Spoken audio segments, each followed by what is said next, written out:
Pannonics Ferenc vagyok, táncművész pedagógus, köszöntöm Önöket. Az elmúlt percekben Bartók Béla első hegedű versenyéből csendültek fel részletek, Németh Gábor és Varga Máté előadásában. Köszönjük!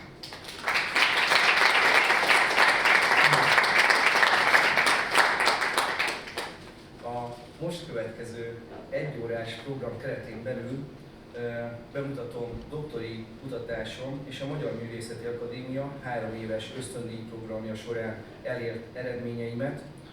Beszélek az általam létrehozott és felépíteni kívánt affektív mozgáspedagógia rendszeréről és a hozzá kapcsolódó kutatási területekről, technológiai bemutatóval fűszerezve, valamint bemutatom Jacques Lecoq a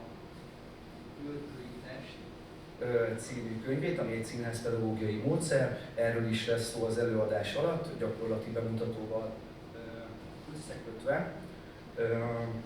És valamint Makoe címre mozgásforma kísérletének kutatásáról is beszámolok, és ezeket a programokat klasszikus zenei blokkok és euritmia bemutató fogja színesíteni, díszíteni.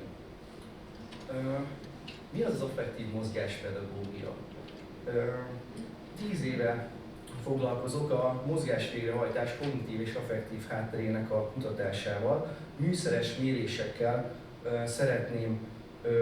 szeretném bizonyítani a mozgás és az érzelmek közötti kapcsolatrendszert és definiálni a tudatos és a készségszintű mozgásokat. Egyszerre mérem a mozdulat formáját, az izomaktivitást és az agyi aktivitást. A mozgás digitalizálásával kutathatóvá tehetjük az emberi mozgást, és ezt megpróbálom kiterjeszteni a virtuális térre és a mesterséges intelligencia felhasználására is. Az affektív mozgáspedagógia a figyelem irányítására és a testtudatos munkára és a proprioceptív érzetek megfigyelésére épül. Ugye mitől lesz valami tudatos, mitől lesz a mozgás tudatos? Attól, hogy a figyelmünket a testünkre irányítjuk, és a figyelmünket a testünkön belül helyezzük el, miközben mozgunk, vagy egy mozgást végrehajtunk. És ettől, miközben figyelünk a testünkre, ez akár lehet egy izom megfeszülésének vagy elazulásának az érzete, vagy lehet akár egy erővonal, ahogy mondjuk fölmeljük az egyik kezünket. Ezeket hívjuk proprioceptív érzeteknek, azokat az érzékelőket, tehát receptoroknak szokták hívni a testben, amelyek információt adnak nem csak az izom állapotáról, hanem a testképről is. Például a proprioceptorok miatt tudjuk azt, hogy sötétben hol van a karunknak a vége, tehát a testképről is ez az érzékelő receptor ad tájékoztatást. Tehát, hogy ha mi közben mozgunk és a testünkre figyelünk, akkor tudatos mozgást hajtunk végre, hogyha pedig a környezetre figyelünk, amit a legtöbbször szoktunk, akkor az készségszintű mozgás lesz. Tehát ez például azt a tevékenységet lehet felidézni, hogyha például sétálunk az utcán, megyünk vásárolni, közben ugye nem szoktunk azon gondolkodni, hogy hogyan mozgunk, és közben figyelünk másra, egy jövővel vagy múlttal kapcsolatos gondolatra, és ezek érzelmi tartalmakat hordoznak, érzelmeket generálnak, tehát a tudatos mozgással, miközben a testünkre figyelünk, közben, mivel nem gondolunk másra, ezért szép lassan elkezdenek elcsendesedni az érzelmek, elkezd egy gondolatottal elcsendesült állapot létrejönni, és ez nagyon jó hatással, ez egy koncentrált állapot is lesz, valamint a mentális egészség szempontjából is egy hasznos mentális állapot. Tehát az affektív mozgáspedagógia segítségével érzelmi állapotot hangolunk elő, majd ebben az állapotban keletkező testérzetek, impulzusai mozgásra késztetik a testet. Az így létrehozott kifejezések a mentális folyamatok feszültségétől mentes, természetes mozdulatok lesznek. Mivel a módszer a mozgásra épül és a mentális folyamatok kontrollálására törekszik, ezért az affektív mozgáspedagógia nevet adtam neki. Meghatározó része a hatha jóga rendszere, amely a figyelmi képességek fejlesztésében és a proprioceptív érzetek tudatosításában is segít. Ugye miért érdekes a természetes reakció, ugye, és az érzelmek? Ugye általában ezt színházművészeti kontextusban értelmezhetjük, ahogy ami közben ugye eljátszunk egy jelenetet, akár két ember találkozik, beszélget, ugye valamilyen érzelmi háttér fonja körbe ezt a jelenetet, és ez az érzelmi háttér hatással lesz a mozgásra, a beszédre, illetve a döntésre, valamint az emlékezetünkre és a tanulás folyamatára is. Tehát azért kezdődtek el a színházpedagógiai módszerek a 20. század elején, Stanislavski vezetésével, hogy valahogy megpróbáljunk úgy viselkedni a színpadon, mint akkor, amikor a hétköznapokban csak simán beszélgetünk valakivel, megpróbáljuk generálni, tehát újra alkotni a valóságot. És ehhez nagyon fontosak, hogy a megfelelő érzelmi állapotban legyünk, mert a kifejezések is ehhez kapcsolódnak. És ezért kezdtem el dolgozni azon, hogy hogyan tudunk a mozgással érzelmeket kifejezni. És ennek nagyon fontos része volt az, hogy ezek az eredmények mérhetőek, Tehát most már pontosan meg tudjuk határozni a mozdulatnak a mozdulatot, le tudjuk írni adatokkal, és ezáltal kereshetővé tehetjük. Tehát például, még mielőtt ugye nem volt számítógép, ugye megvoltak a könyveink, hogyha elképzeljük ezt a helyzetet, nagyon-nagyon sok könyvünk van, és nagyon nehéz megtalálnunk egy könyvet mondjuk, és az automatikus rendszer segítségével mondjuk témákra egyre pontosabban tudunk rákeresni, hogy a megfelelő könyvhöz vezessen minket. A mozgásnál ugyanezt kell elképzelni, hogy minél többféle adat van. Ha adat van a mozgásról, ha adat van az izmok állapotáról, és adat van az agyi aktivitásról, így sokkal jobban tudunk definiálni egy-egy mozdulatot, és olyan információkat kapunk, amelyeket szabad szemmel nem látunk, és amelyekre fel tudunk építeni akár, mindjárt be fogom mutatni, rehabilitációs folyamatokat,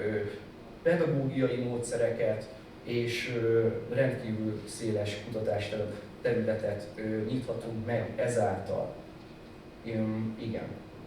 Tehát ezt röviden bemutattam. Az affektív mozgáspedagógiának az a lényege, hogy a tudatos munkára, illetve az érzelmek kontrollálására törekszik. Ebben benne van az is, amikor az érzelemmentes állapot, amikor elcsendesülnek az érzelmek, vagy pedig elő tudunk hangolni egy-egy érzelmet, és abból próbálunk megközelíteni egy színházi helyzetet. Tehát itt az a fontos, hogy mire figyelünk. És a tudatos munkafolyamat az például az érzelmek kialakulásával kapcsolatban is hatékony lehet. Itt azt mutatom meg, hogy ez egy 2020-as könyvnek az ábrája. Azt vizsgálták, hogy hogyan alakulnak ki az érzelmek. És ez egy nagyon-nagyon fontos kérdés volt a 20. században. A művészek is vizsgálták, és a tudósok is vizsgálták. A művészek ki akarták fejezni a testükkel egy-egy érzelmet. A színészek meg akarták jeleníteni a színpadon, és a kutatók meg a mögöttes folyamatokat próbálták igazolni, mérni. És most jutottunk el odáig az elmúlt 20 évben, hogy egyre pontosabb eredményeket tudunk már mozgás közben is kapni, és ez további lehetőségekre és további problémák felvetésére és azok vizsgálatára ad lehetőséget. Most nézzük meg, hogy milyen eszközökkel szeretnénk mérni. Ugye alfelül láthatjuk az Xsense-nek a motion capture ruháját, ami majd meglepetésként meg is fog jelenni a színpadon. Igen, és a lent középen az izomfeszültségmérőt látjuk, hogy ezek non-invazív eljárások, tehát semmilyen negatív hatással nem jár az alanyra, és teljesen szabadon tud mozogni. Egyedül az EEG, amit ott jobb oldalt látunk, ami agyi aktivitást mér, ott már egy picit nehezebb a kérdés, mert nagyon nehéz elválasztani, még kis mozgások esetén is, hogy mely minták kapcsolódnak a mozgáshoz, és mely minták kapcsolódnak ahhoz, ami az alap folyamata az agynak. Jó, tehát ezekből szeretnék adatokat kinyerni, de ezen kívül még ki tudunk mozgás vagy videófelvételekből is nyerni adatokat. Itt azt láthatjuk a képen, hogy 2018-ban, tehát azóta már valószínűleg sokat fejlődött, ha van egy egyszerű videó, hogy mozog rajta valaki, akkor nem kell, hogy fölvegye ezt a ruhát, hanem a videófelvétel alapján kinyeri a mozgásos adatokat, és egy olyan eredményt hoz létre, mint hogyha valaki azt valóban ott hajtotta volna végre, és mélységi képpel jeleníti meg. Tehát ugye az a fontos a motion capture-ben is, hogy mélységi képpel fogunk rendelkezni, és nagyon sok adattal, és ezt egy hagyományos videófelvétellel nem tudjuk elérni. Egy pillanat, még egy picit várják, kérlek. Jó, szuper. Tehát két fő irány van, amire használhatjuk ezeket a műszeres méréseket. Az egyik az a mozdulatok szegmentációja, tehát itt például kidolgozhatunk eljárást arra, hogy mondjuk azonosítsunk egy mozgást, hogy az milyen érzelemhez kapcsolódik. Ez az automatikus érzelemfelismeréshez visz majd közelebb minket. Nyilván ezek nagyon-nagyon hosszú munkák, ezek kutatási irányok. De nagyon-nagyon jól össze lehet harmonizálni például a táncművész képzéssel, vagy akár a színházpedagógiai módszerek vizsgálatával is, ahol ugye folyamatosan érzelmeket jelenítünk meg. Illetve Ez alapján tudjuk kategorizálni a mozdulatot. Tehát, hogyha nagyon-nagyon sok képű, nagyon sok mozdulatmintánk van, mondjuk akár egy kar felemeléséhez kapcsolódóan.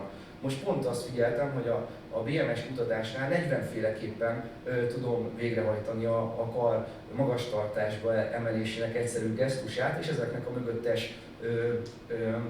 mögöttes élettani és kinematikai tényezőit próbálom vizsgálni. Tehát, hogy ezzel van lehetőségünk szegmentálni a mozgást. Tehát, ha megírjuk a jó algoritmus, akkor ki fogja nekünk választani, hogy mondjuk abból a nagyon-nagyon sok százezer mintából mondjuk melyik az, ami a boldogság érzelméhez kapcsolódik. Mely mozdulatok azok például. Rendben, tehát nagyon fontos, hogy tudjuk szegmentálni a mozdulatokat, illetve például, majd most bemutatok mindjárt egy kutatást, hogy ott a teljesítmény szempontjából vizsgáltak baseball játékosokat, de vonatkoztathatjuk táncművészeti kontextusra is. Ugye az arról szól, hogy mindenki ugyanazt a mozgást végrehajtja, és megnézik, hogy melyik a legoptimálisabb, és ez alapján tudnak javasolni az edzőnek azt, hogy mondjuk például a dobás pillanatát vizsgálják, ugye, hogy például jobban vigye hátra a könyökét, vagy ne fordítsa el annyira a medencéjét, mert hogy azok fognak nagyobb fogják nagyobb teljesítményre késztetni a játékost. A másik fő irány pedig a mozgás elemzés. Ugye ez egy teljesen, illetve ez már mozgás elemzéshez kapcsolódott. Ez egy nagyon-nagyon egyszerű kérdés, akár elképzelhetjük, hogy valaki jár. Tudjuk elemezni a mozgását, látjuk az izomfeszültségét. Látjuk például, hogy jobban terhel a bal lábára, például jobban feszül mondjuk ott a combizma, ezért a jobb háta jobban meg van mondjuk erősödve, és ezért mondjuk mindig balra fordul csak, emiatt a nyakban is degenerációk keletkezhetnek. Tehát ez egy egyszerű, vagy vizsgáljuk egy ugrás pillanatát, hogy mikor felugrik mondjuk a táncművész, akkor megfelelően terhelte a bokájára, a boka ízületeire, a térdére, ezeket vizsgálhatóvá tudjuk tenni. És ez azért fontos, mert például a balettosoknál 9 éves koruktól, de sokan már 4 éves koruktól kezdenek el járni vagy képezni magukat, és olyan 18 évesen ér véget a képzés, és összesen van 10 évük arra, hogy igen, tehát az a legnagyobb teljesítmény, 10 év, és utána szép lassan pedig elkezd egy ilyen lefelé induló tendencia. Tehát nagyon fontos a mozgás elemzés is. És akkor ez alapján 3 fő kutatási területet építettem föl, és nagyon jó. Három fő kutatási területet építettem föl. Az egyik ugye a mozgás és az érzelmek kapcsolatát vizsgálom, a második az ergonomikus mozgáshoz, tehát az rehabilitációs és prevenciós eljárások kialakításában játszik kulcsszerepet, a harmadik terület pedig a tudatos és készségszintű mozgások vizsgálata, tehát hogy mire figyelünk, miközben mozgunk. Erre csak egy példát hozok föl, a készség, ugye a tudatos mozgásnál, ugye ahogy elmondtam, ott magunkra figyelünk, a készségszintű mozgásnál a környezetünkre. Nagyon sokat szoktam említeni, Jacques Lecoqnak a tréningén voltam Londonban, és annyi volt a feladatunk, hogy sétáljunk a teremben. És mondták, hogy akkor most üljünk le a földre. És megkérdezték, hogy hogyan ültünk le a földre. És senki nem emlékezett rá, hogy 3 másodperccel korábban hogyan ült le a földre. Majd fölálltunk, még egyszer megcsináltuk a gyakorlatot, és láttuk azt, hogy igen, megfigyelte mindenki azt, hogy letette a kezét, utána a térdbe érkezett le, és elkezdte tudatosítani ezt a folyamatot. Tehát a mozgástanulásra, vagy akár az emlékezetre is tehát hatással van az, hogy mire irányítjuk a figyelmünket. Ehhez fogok mindjárt egy példát bemutatni. Ezt már beszéltem, ezt most ugorjuk, ugye itt lehet látni a baseball játékosnak a dobását, csak a dobását vizsgálták, tehát hogy felemelte a tért és eldobta a labdát, megállapítottak 3 fő pontot, és akkor erről gyűjtöttek több adatot, és adtak egyére vonatkozóan az átlagból eredményeket. Itt azt láthatjuk, hogy az érzelmek mennyire hatással vannak a mozgásunkra. Most nem megyek be a többi területbe, de hogy csak a mozgásunkra. Itt azt vizsgálták, hogy utcán sétáló ember mozgása alapján csak annak az elemzéséből meg tudták mondani azt, hogy milyen érzelmi állapotban volt. Boldog volt, szomorú vagy dühös. Csak az alapján, ahogy járt. Nem voltak rajta elektródák, csak fölvették a képét, és utána ezt digitalizálták, ahogy korábban mutattam. De ezek nagyon érdekes dolgok, hogy ezeket nem veszünk sokszor észre, mert nem a testünkre figyelünk, hanem a környezetünkre általában, hogy ezzel ugye, hogy energiás sporulunk, ugye, mert nem tudunk ennyi információt egyszerre feldolgozni. De rendkívül fontos hatás van. Akkor itt hát egy kicsit ilyen furcsa szó ez a kinesztetikus motoros reprezentáció, de ez arról szól, hogy hogyan képzelünk le egy mozdulatot. Mert nem csak mozdulat végrehajtás közben tudunk különbözőképpen megfigyelni, vagy különbözőképpen végrehajtani egy mozdulatot, hanem akkor is, amikor elképzeljük. Például csak elképzeljük, hogy megemeljük a karunkat. Itt ezt a kutatásban ezt vizsgálják, hogy ül az alany egy cégbe, és egy labdát kell megszorítania. És az egyik helyzetben meg kell csinálni a feladatot, az első agyi aktivitására, a másik, tehát el kell végezni fizikálisan, a következő feladatnál el kell ezt képzelnie, hogy megszorította a labdát, a harmadik feladatnál monitoron látja, hogy valaki ül és megszorítja a labdát, és a negyedik feladatban el kell ezt képzelnie, hogy a monitoron valaki ott ült és megszorította a labdát. Tehát látszik az, hogy nem mindegy, hogy hogyan képzeljük el a mozgást, amikor a mozgásnak, az izomaktivitásra figyelünk, akkor és arra koncentrálunk, az a felidézésben is egy egységes mintát teremtett a motoros pályák körül. És ez is szintén egy nagyon-nagyon fontos kutatási eredmény, mert ezzel elő tudjuk hangolni az elménket, és meg tudjuk nézni, hogy ennek milyen transferhatásai vannak, akár a közoktatásban a tanulásra, vagy akár a mozgástanulásra, ezekkel foglalkozok, ezeknek a vizsgálatával. És itt írja, amit elmondtam már korábban, hogy a tudatos mozgás mennyi minden szempontból hasznos, és ezzel kapcsolatban, ezzel kapcsolatban,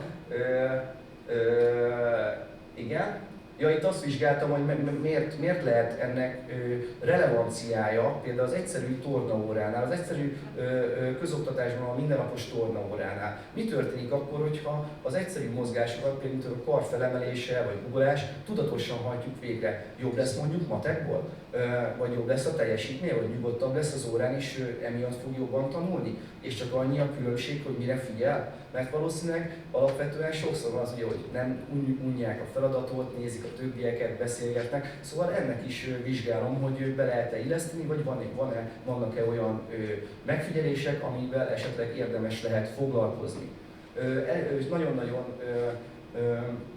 megtisztelő, hogy a Művészeti Akadémia, a Művészetelméleti és Módszertani Kutatóintézete is egy motion capture rendszerhez adott hozzáférést és beruházott, és már ezen el tudtam kezdeni gyakorolni, illetve itt is egy másik stúdióval is együttműködtem, itt a tudatos és a készségszintű mozgásokat vizsgáltam, és lehet itt látni az adatokat, ott vannak, hogy a könyök és a könyöknek a hajlása, illetve a váll és a csuklónak a távolsága. Ugye itt ezeket néztem, hogy utána össze tudjam hasonlítani, hogy milyen különbségek vannak akkor, amikor monitorról leutánoztuk valakinek a mozgását, és milyen az, amikor hangi instrukciók alapján önmagunkra figyelve hozzuk létre a mozgásokat. Sikerült bejutnom a BMR-re is, és ott sikerült egy megcsinálni talán Magyarország első művészeti célú empirikus kutatási projektjét, amiben szintén ezt a kinesztetikus motoros reprezentációt vizsgáltam, jogásokkal, illetve táncművészekkel, tehát többszörösen kitüntetett táncművészekkel és tapasztalt jogaoktatók egy személyben. Ők voltak az alanyok, 6 fővel, és sajnos meg kell ismételni a kutatást, mert mindegy sokáig volt leolvast szemük, és a mozgási adatokat nehezen lehetett kinyerni, de az volt a pozitív dolog, hogy a laborvezető után a tanszékvezető is azt mondta, hogy folytathatom ezt a kutatást táncművészként a Budapesti Műszaki és Gazdasági Egyetem kognitív tudományi vagy kognitív pszichológia tanszékén, illetve még igyekeztem máshol is, mert nagyon nehéz hozzáférni az eszközhöz. Ez rendkívül sok idő volt, amíg ezekhez az eszközökhöz hozzáfértem, és nagyon örülök, hogy most is nagyon sok támogatóm van. Majd a végén meg fogom köszönni mindenkinek majd egy blogba. Jó, és akkor még ehhez hozzáteszem a virtuális valóságot, mert ugye, hogy felelevenítünk egy emléket mondjuk, elképzeljük mondjuk a legutóbbi születésnapunkat, hogy milyen volt, ugye nagyon pontosan emlékszünk, ugye közben meg tudjuk ezt, tehát hogy nem csak a testünkre figyelhetünk, hanem egy vizuális képre is figyelhetünk, vagy ugye figyelhetünk a tanára is, és egy plusz lehetőség, hogy a virtuális valóságba is létrehozhatunk különböző érzelmi tartalmú atmoszférákat irányítva, és nem csak ezért fontos, hanem például ezek az öntudatlan motoros adaptációk, ez azért fontos, majd lesz egy, mindjárt megmutatjuk, de lehet, ugye amikor fölveszünk ezeket a motion capture ruhákat, akkor látjuk magunkat a kivetítőn, a teljes testünket. És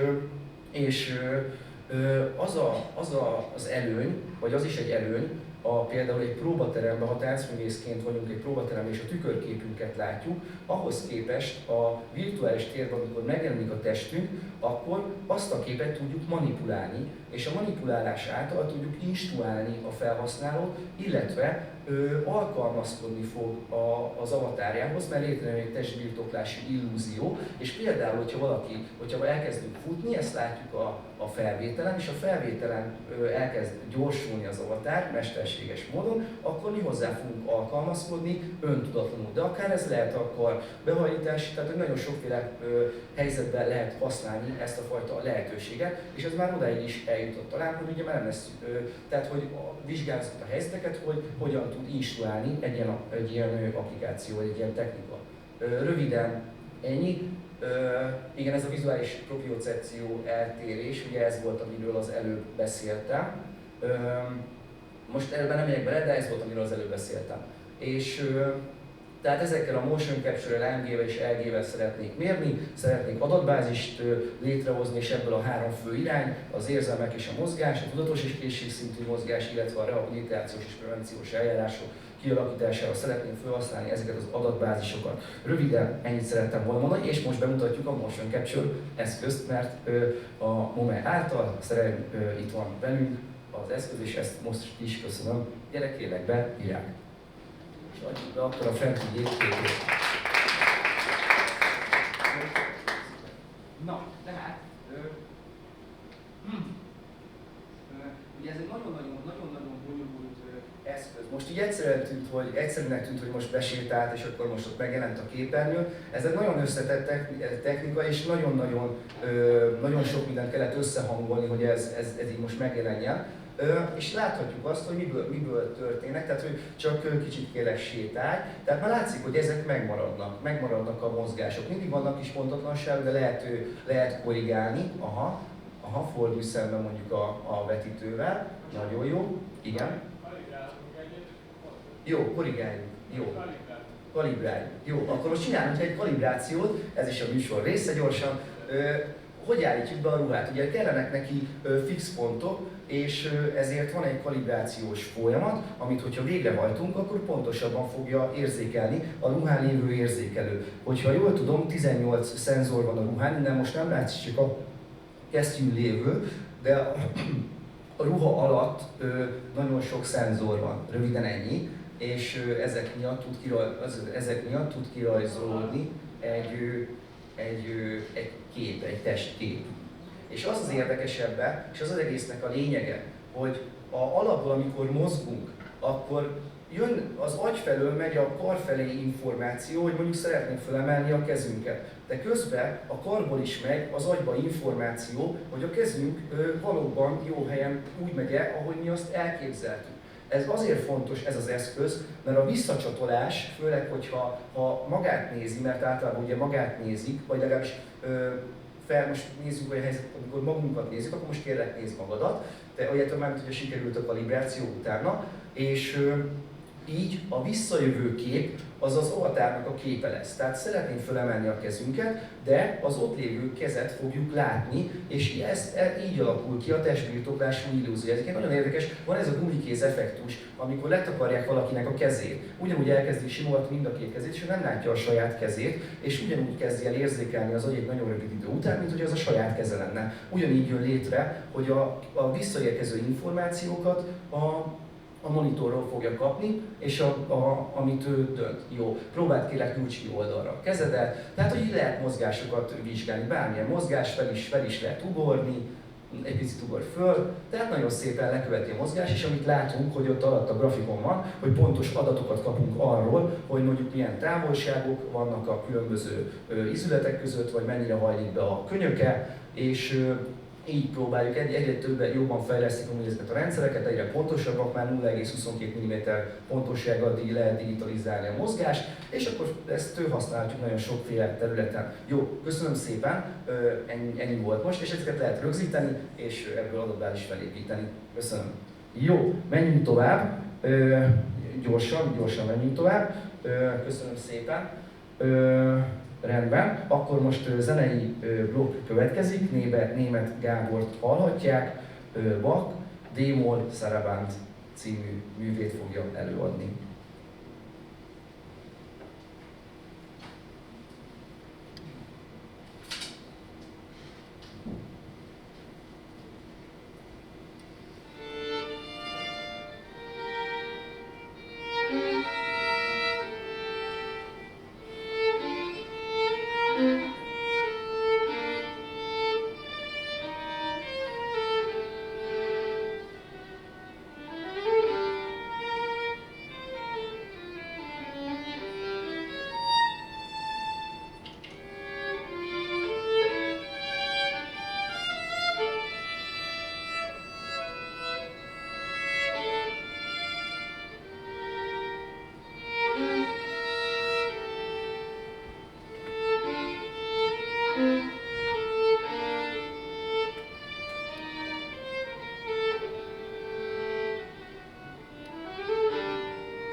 És haladunk is gyorsan tovább. Most vetítés fog következni.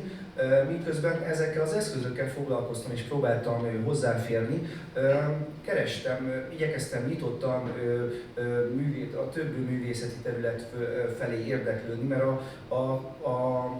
a Művészeti Akadémiának az ösztöndíja lehetőséget ad, hogy más szekciók ösztöndíjasait is meghallgatjuk, és én előszeretettel hallgattam a sok tehetséges fiatalt, és így kerültem kapcsolatba Füzes Andrással, akitől kérdeztem, hogy a mozgás és az építészet között van-e kapcsolat, és akkor mondta, hogy Makove címének voltak mozgásforma kísérletei. És utána elkezdtem ezzel foglalkozni, ez körülbelül fél éve volt, és észrevettem benne egy lehetőséget, amit utána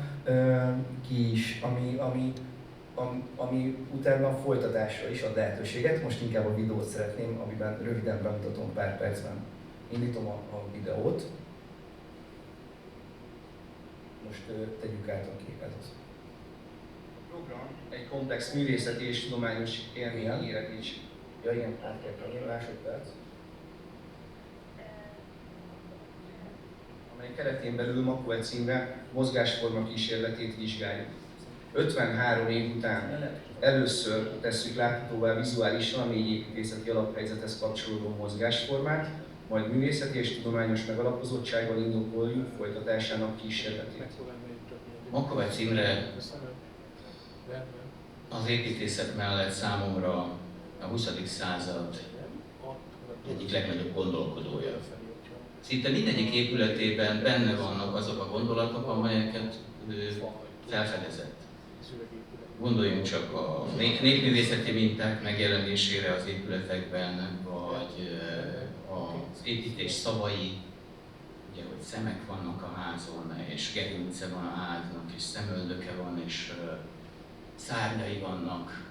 De ugyanígy a transzcendens és az angyalok bevonása az épületekbe szintén nála erősen jelentkezik. Ott bármelyik házát megnézzük, akkor érezzük rajta ezt a gondolatot. Éppen ezért a mozgás kísérletek és a mozgásformák is az épületekre visszaköszönnek.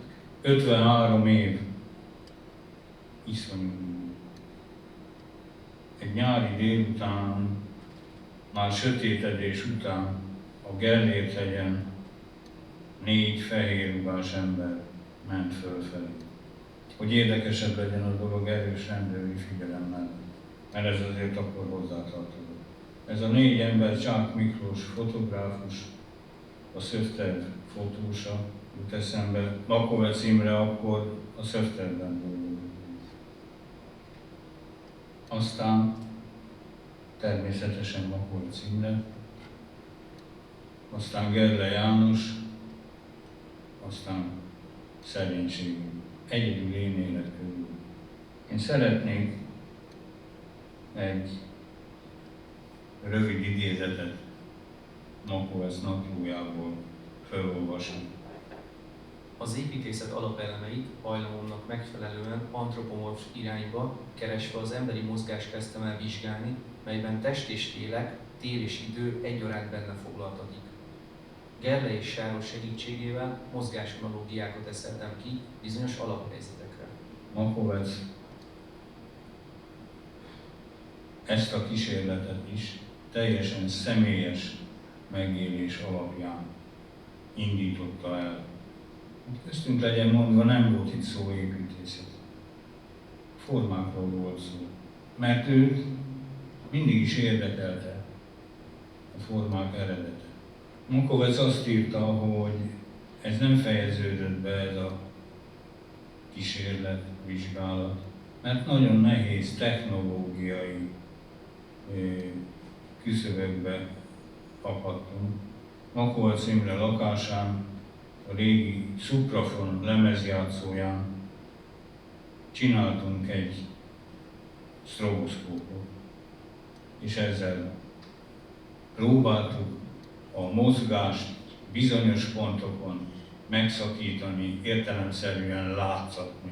Bár akkor még volt egy kísérlet, miszerint találjunk már olyan matematikust, aki mindezt leírja nekünk egyenletben, felületben.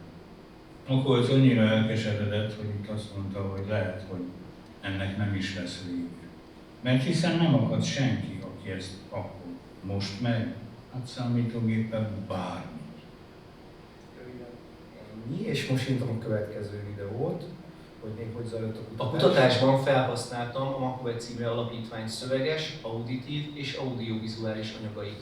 Többek közt Makove Imre mozgásforma kísérletének leírását, Makove Imre vázlatrajzait, amelyeken az euritmiában használt hangzók is jelölve vannak, valamint Sáros László György személyes tapasztalatai.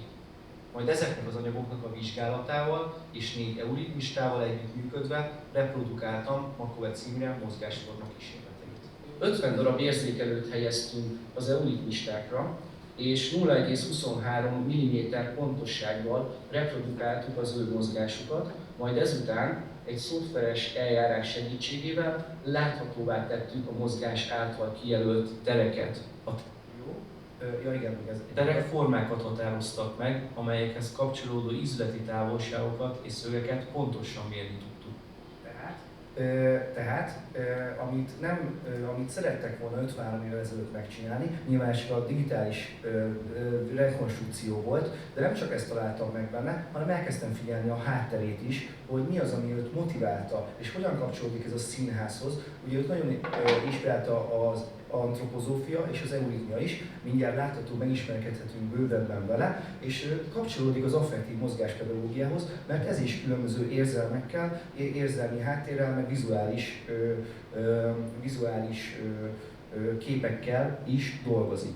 És akkor most még egy mondat, ezzel szeretném felkonferálni a most következő euritmia produkciót. Tehát egyrészt meg tudtuk jelenteni a formákat, mérni tudtuk, és folytatására is van kísérlet. Most nézzük, hogy mi inspirálta Makue címét, és utána átadom a szót.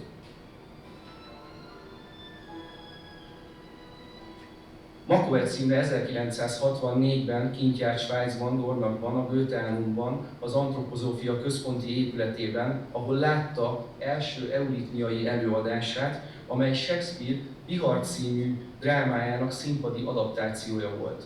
Makue címét inspirálta ez az előadás, és úgy gondolta, hogy az organikus építészeti gondolkodásban és kifejezésben is hasznos rá.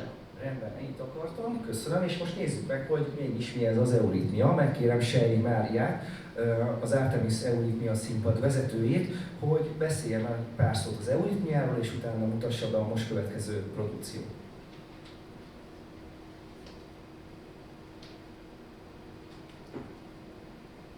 Szeretettel köszöntöm mindenkit.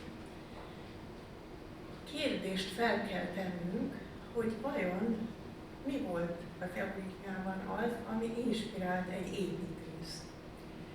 Hiszen hazahozta ezt a lelkesedést és ezt az inspirációt olyannyira, hogy az előtt látott mozgáskísérleteket is ő saját maga végrehajtotta. Ha az ember belegondol abba, hogy az építészet és egy mozgásművészet mennyire hasonlít egymáshoz, hát először is az ellentétet tudjuk felfedezni. Testből van kielbeszéd, tölti a csarnok holt terét. Tehát egy megállt mozgás az, ami az épület. A mozgás pedig pontosan fordított, a formát megpróbálja átalakítani teljesen, és a teret úgy megmozdítani, hogy a saját mozgásával erre hatást gyakorol. Az euritmia pedig egészen különleges helyzetet tört be ebben, mert az euritmia az nem a saját mozgásképességnek a művészete, hanem az egyensúlyérzék művészete. Rámutat erre Rudolf Steiner, aki segített az euritmia létrejöttében, hogy valójában azokat az erőket használjuk fel, amiket gyerekkorunkban a felegyenesedéshez és a járástanuláshoz használtunk. Hogyha megnézzünk egy ilyen kicsi gyermeket, akkor az az érzésünk, hogy egy egészen nagy teret betölt. Belépünk egy szobába, és érezzük szinte azt az illatot, amit egy ilyen kisgyerek áraszt maga körül, és aztán ő pedig ott van, és még csak nem is néz ki magából. Majd pedig először belülről kinéz, majd pedig fölemeli a fejét, utána föláll, és kezdi ezeket az erőket belülről használni. És miután felegyenesedett, csak azután kezd el beszélni, hiszen visszafogja azokat a gesztusokat, amiket a mozgástanulás, illetve a járástanulás közben használ az egyensúly megteremtéséhez, és ezt a teljes belső indítékot a beszédre fel tudja használni azáltal, hogy visszafog egy nagyon sok mozgást. És ezeket a mozgásokat nem egyszerűen visszatartja, hanem ezek a GG-re koncentrálódnak. A gége egy egészen különleges szerv, nem tudatosan használjuk. A beszédet úgy tanuljuk meg, hogy egy másik ember beszél. Ha egy másik ember nem beszél hozzá, nem tanulunk meg beszélni, sőt, nem is maradunk életben.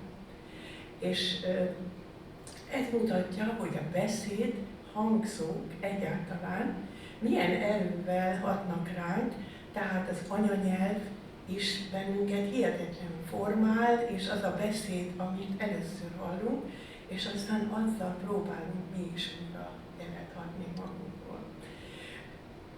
Hogyha ezt a beszéd jelleget megfigyeljük, akkor annak a mozgásai úgy történnek, hogy kilégzés, tehát a beszéd és az ének mindig kilégzés. Tehát mindig magamból adok hírt, vagy magamból indulnak ki ezek az impulzusok, és nem maradnak meg nálam, hanem továbbadnak. Tehát a levegőnek átadom azt, ami itt mozgással, ugye minden egyes hangszót külön meg kell formálni, különben nem értik meg az emberek, és ezért ennek van egy ilyen nyelve, hát a nyelv, és ahogy ezek a mozgások, a kiáramló levegő megformálása után a hangszálak segítségével át tudnak menni a hallhatóba, akkor ez a kilélegző levegő, ez tulajdonképpen tovább árad. És ezt átadjuk a térnek, és átadjuk egymásnak is. És az euritmia tulajdonképpen a beszéd és az éneknek az egész testbe való megjelenítését jelenti. Tehát azokat a mozgásokat, amiket a gége és a hangképző szervek végeznek. És hát Rudolf Steiner, aki megteremtette ezt a mozgásművészetet, még azt is mondta, hogy ugye ismerjük azt, hogy az ige testélőn, és most tulajdonképpen a testnek kell megszólalni. És még egyszer Vörös Sándorra hivatkozom, testből, melynek nyűke átok, nyílnak testelen virág. És az iszapos testen látod megcsillanni a valóságot. Azt hiszem, hogy valami hibát követtem el, de valami ilyesmi. Most mielőtt darabokat mutatnánk be, szeretném egy kicsit demonstrálni azt, hogy hogy jelennek meg ezek a hangszók, és kérem az euritmistákat, hogy jöjjenek. Először magánhangszókat fogunk bemutatni.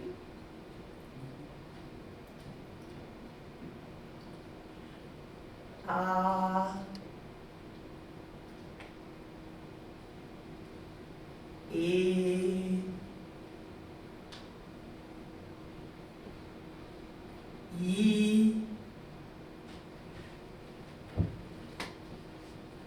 O,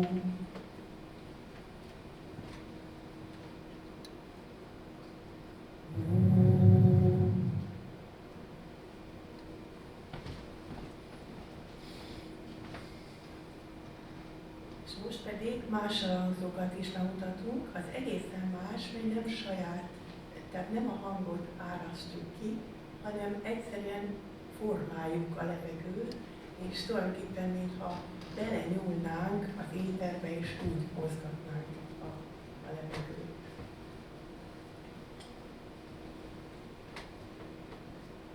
D. M.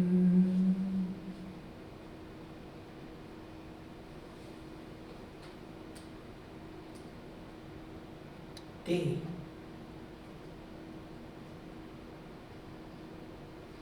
N.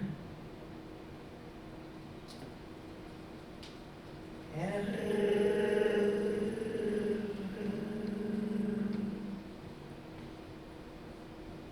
L.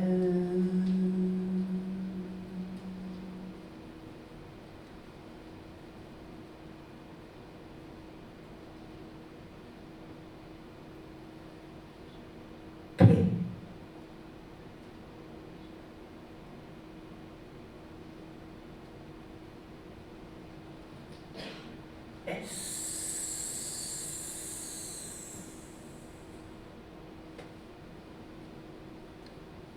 Ha!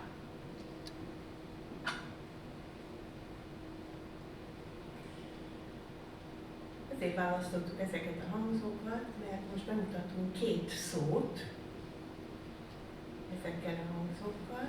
Kiválasztottam, ami mondjuk kapcsolódik az építészethez, olyan szó.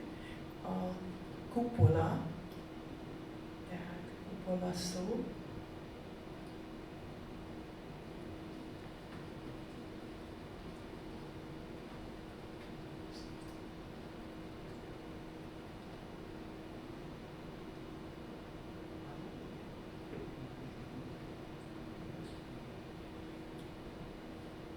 És a szárny szót, ami ugye megjelenik nagyon sokszor Makovec Imre épületei, ezt kapcsolatban.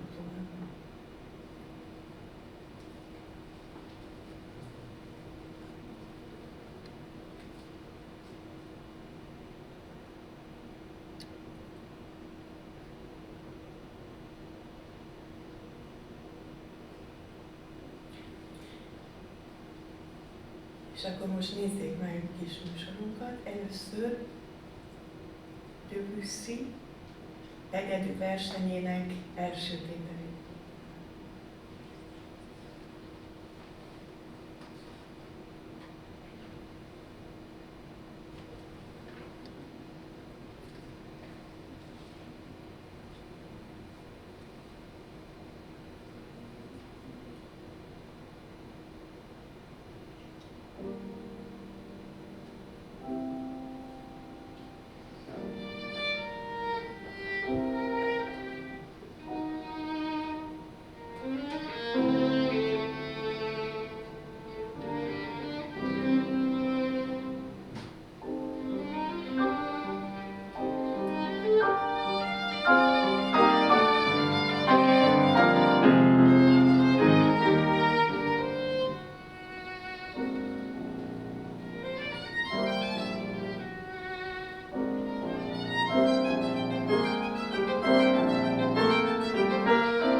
érted történnek mindenek?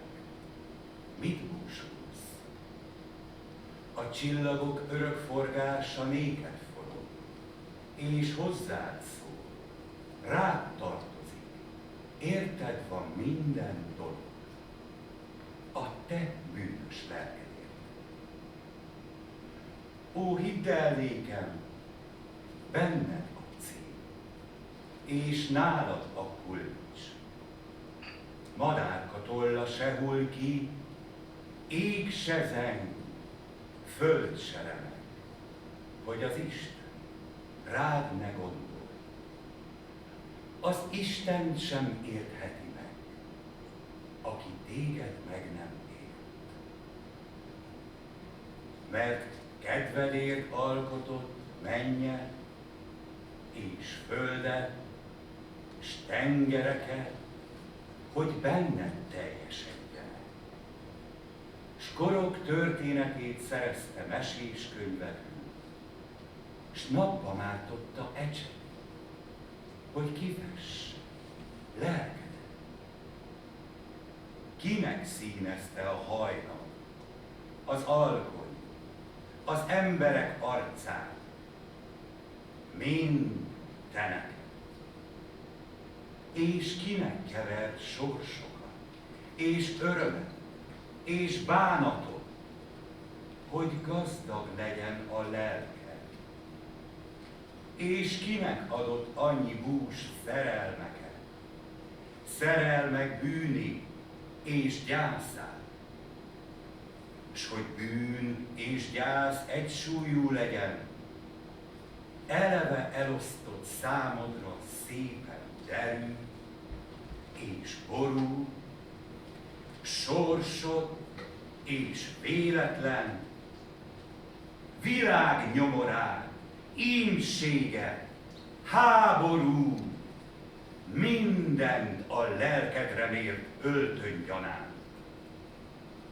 Úgy van, eódok zúgtak, tengerek száradtak, hogy a lelked legyen. Császárok vétkeztek, seregek törtek, hogy megkapd azt a bút, amit meg kellett kapni.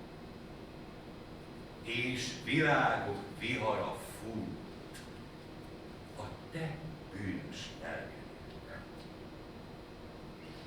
Mert ne gondold, hogy annyi vagy, amennyi látszol magadnak, mert mint látásodból kinőtt szemed és homlokod, úgy nagyobb részed éned.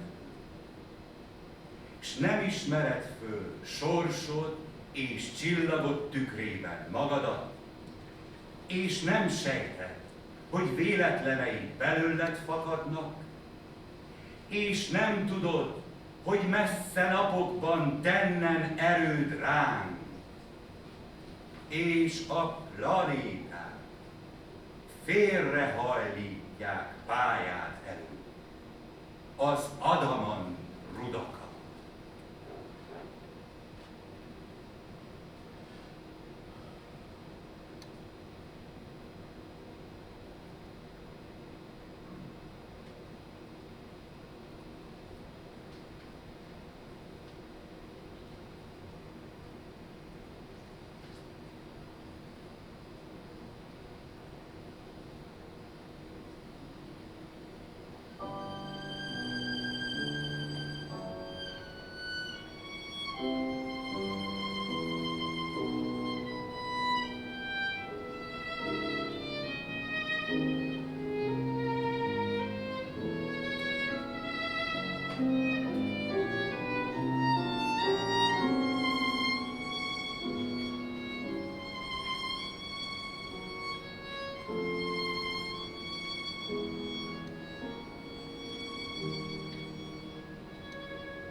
Köszönjük szépen az Artemis Eurythmia csoportnak és Sejli Máriának.